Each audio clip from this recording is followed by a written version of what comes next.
বসন্ত পঞ্চমীর আগে লাটমার হোলি নন্দগ্রামে। উঠোনের গাছটাতে কয়েকটা পলাশ জানান দিচ্ছে বিশ্ববিদ্যালয় প্রাঙ্গণেও আজ আগাম বসন্ত উৎসব। দোলের 4 দিন আগেই বসন্ত করা নাড়ল জোড়াসাঁকোর দ্বারে। ফাগুন হাওয়ায় হাওয়ায় আবির রাঙা রবীন্দ্রভারতী বিশ্ববিদ্যালয়ের ছাত্রছাত্রীরা এক ফাগুনের গানে জাগ্রত বসন্তকে স্বাগত জানালো ওরা।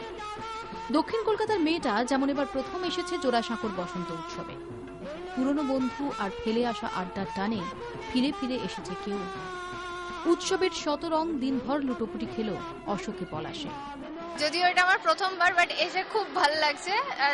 মানে আমি এক্সপেক্টই করিনি এইরকম লেভেলে হবে। মানে আমরা কয়েকজন বন্ধু বান্ধব, বাট এত হিউজ ক্রাউড এভাবে জাস্ট মানে আমি এক্সপেক্ট করিনি। অসাধারণ, খুব লেগেছে। প্রাক্তন কিন্তু আমরা প্রত্যেক বছরই আসি, 12 বছর হয়ে গেল। 5 বছর 6 বছর তো ইউনিভার্সিটিতে পড়েছি, তার পরপর প্রত্যেক ইয়ারেই আমরা আসি।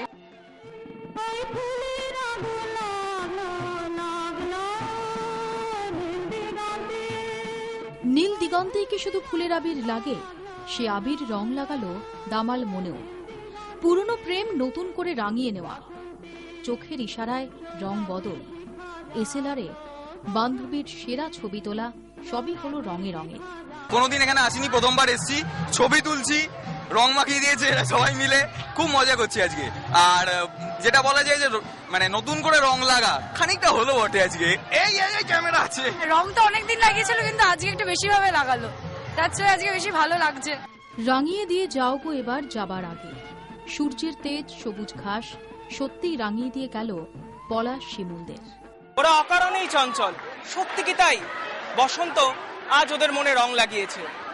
তাই রবীন্দ্রভারতী বিশ্ববিদ্যালয় আজ বসন্ত উৎসব। ক্যামেরায় অরিন মুখার্জির সঙ্গে ঋত্বিক মণ্ডল, 24 ঘন্টা, কলকাতা।